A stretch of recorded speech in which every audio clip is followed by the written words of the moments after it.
Welcome, Porsalin. It is great to meet you. Yeah, shut up, faggot.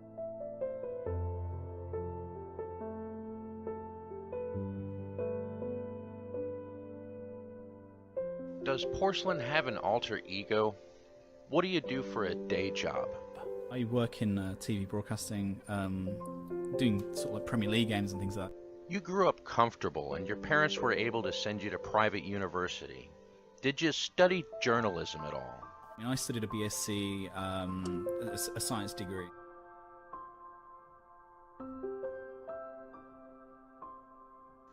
Do you think your videos follow a political agenda?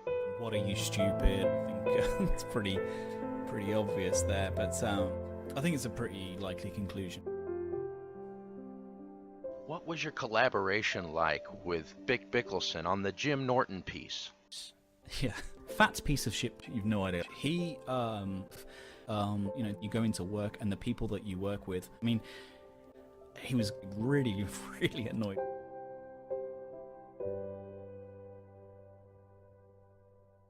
Do you think jealousy played a big factor in the motivation behind the making of these videos? Not gonna say it was a big factor in it, but I think I can see these behaviors as being sociopathic. Do you ever worry that you're gonna ruin your product with sensationalism? Fuck my product, I just want the big show.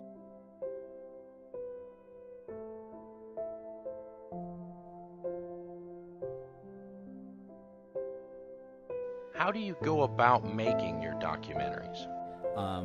There's a motivation for many reasons to remember and obsess over the negative, provide a really negative environment, really kind of like mocking, a lot of condescension, a lot of until every show you just found yourself getting angry at the guest, angry at his nonsense takes. He would traverse this middle ground, culturally or politically speaking, where he wouldn't take either side, or he didn't necessarily have any strong opinions on anything, to the point where, why am I listening to this?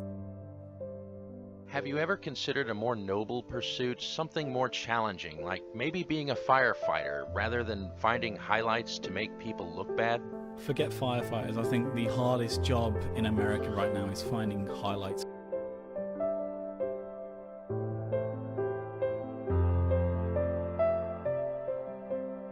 What do you say to your viewers who might come to think your material is nothing more than salacious trash?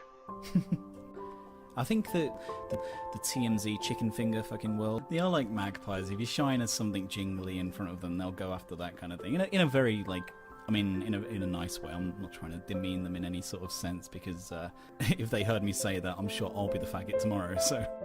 I guess what everyone wants to know is, why do you make these hit pieces? Do you have a secret deal with these people you slander? Or do you derive some kind of pleasure from tearing down someone who's achieved more than you? I was more, I guess this is why I was more interested in just being a little shit-stirry, elitist. Many people like this shit-stirry thing. And I think that because obviously they really were kind of toxic, and it absolutely doesn't help.